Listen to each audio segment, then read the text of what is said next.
दोस्तों नमस्कार। अभी पनौती पर बवाल थमा ही नहीं था कि भारतीय जनता पार्टी राहुल गांधी के खिलाफ चुनाव आयोग फिर पहुंच गई। दरअसल राहुल गांधी ने आज एक ट्वीट किया और राजस्थान के लोगों से अपील की कि वो बाहर निकले और बड़ी से बड़ी संख्या में मतदान करें।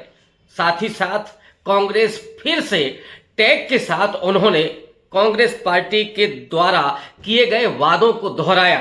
मसलन उसमें से जो जो चीजें उन्होंने सामने रखी हैं मैं बहुत जल्दी उनको दोहरा देता हूं। उन्होंने कहा कि राजस्थान चुनेगा मुफ्त इलाज, सस्ता सिलेंडर, ब्याज मुक्त कृषि ऋण, अंग्रेजी शिक्षा, ओल्ड पेंशन स्कीम और जातीय जनगणना। ये उन्होंने उन्हीं वादों को आज दोहराया कि राजस्थान के लोग इनको चुने और कांग्रेस को फिर से वोट करें। ये क्या अपील करना गलत है? और अगर ये अपील करना गलत है तो फिर नरेंद्र मोदी उन 48 घंटे के बाद कभी वो मथुरा में आकर के मीरा पर आयोजन करते हैं, राजपूताना को पूरा प्रभावित करने की कोशिश करते हैं। और नरेंद्र मोदी तो वो रहे हैं जो वोट डालने भी कमल के फूल के साथ जा चुके हैं। तो चुनाव आचार संहिता की धज्जियां उड़ाना तो कोई बीजेपी से सीखे, लेकिन दरअसल राहुल गांधी के इस ट्वीट पर भारतीय जनता पार्टी क्यों बौखला गई है? और ये वो पार्टी है जो राहुल गांधी को गंभीरता से ही नहीं लेती थी। आप थोड़ा सा 2 साल पहले चले जाइए, जो राहुल गांधी को जितनी सस्ती भाषा में बात करती थी, जो पार्टी जो कभी उन पर ध्यान ही नहीं देती थी, उड़ा देती थी यूं ही राहुल गांधी को, वो आज राहुल गांधी की एक ट्वीट पर बेचैन है। इसका मतलब है कि राजस्थान में राहुल गांधी ने जादू कर दिया है। और इसी बात को मैं बराबर कह रहा हूं कि असली जो कमाल किया है वो राहुल गांधी की कैंपेन में किया है राजस्थान में। और पूरा चुनाव जो पलटते हुए दिखाई पड़ रहा है वो राहुल गांधी के कैंपेन की वजह से। और राहुल गांधी ने भारत जोड़ो यात्रा के जरिए जो इस देश में, सिर्फ राजस्थान में नहीं, राजस्थान से तो वो गए भी नहीं थे, लेकिन उस राजस्थान में जो विश्वसनीयता उन्होंने हासिल की है, आज हालत यह है कि कांग्रेस पार्टी जब अपनी गारंटी की बात करती है तो उसके सामने भारतीय जनता पार्टी और नरेंद्र मोदी के जुमलों को भी बता देती है।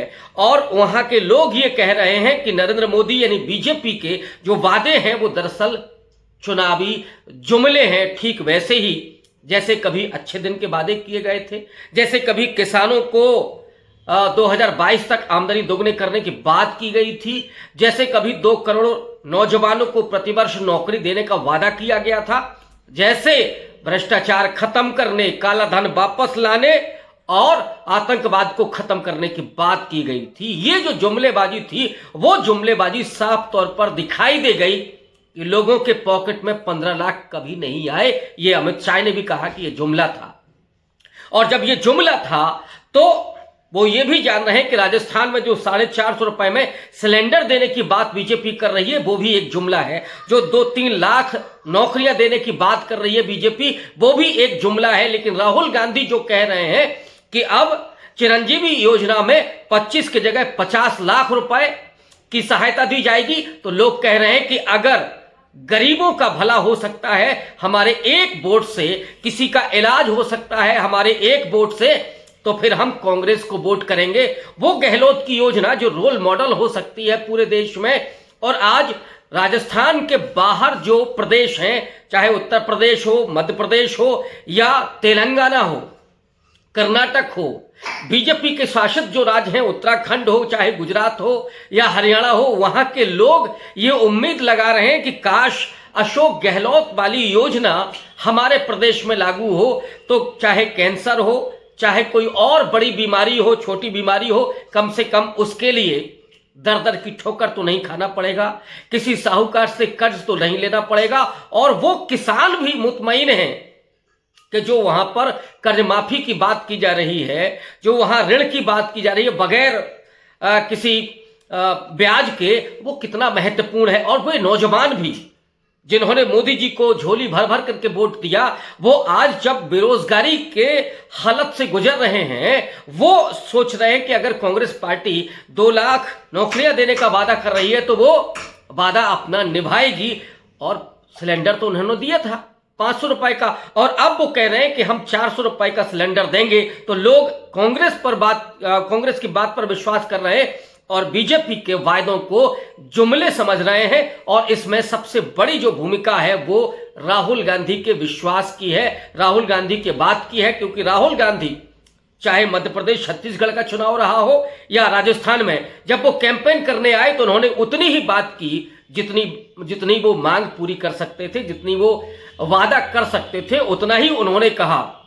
जाति जनगणना एक बहुत बड़ा इशू बना दिया राहुल गांधी ने। और ओबीसी तबका है राजस्थान में, करीब 40 से 50% ओबीसी तबका है, उसको सीधे तौर पर यह एहसास करा दिया है कि नरेंद्र मोदी वो ओबीसी अपने आप को कहते हैं, लेकिन ओबीसी के लिए उन्होंने कुछ भी नहीं किया। अगर वो ओबीसी का भला चाहते हैं तो फिर कम से कम उनकी आबादी कितनी है यही बता दें, और सरकारी नौकरियों में बड़े पदों पर ओबीसी की संख्या न्यूनतम है, यह भी राहुल गांधी ने एहसास करा दिया है। इसलिए कांग्रेस की तरफ लोग देख रहे हैं, और कांग्रेस के अगर एक ट्वीट से, राहुल गांधी के एक ट्वीट से अगर भाजपा बौखला जाती है, वो बदहाल हो जाती है और चुनाव आयोग की शरण में पहुंच जाती है, तो ये दिखाता है कि राजस्थान के चुनाव में किसकी तूतू बोल रही है, किसका जलवा है, किसका जादू चल रहा है। और इसी आधार पर मैं इस निष्कर्ष पर पहुंचता हूं अपने विश्लेषण के जरिए कि इसका मतलब है कि राजस्थान तय कर रहा है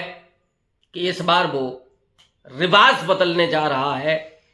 अशोक गहलोत फिर से आते हुए दिखाई पड़ रहे हैं। अगर ये स्थितियां नहीं होती, क्योंकि राहुल गांधी के उस ट्वीट को 10:30 बजे तक आज सुबह 2,30,900 लोगों ने देखा था।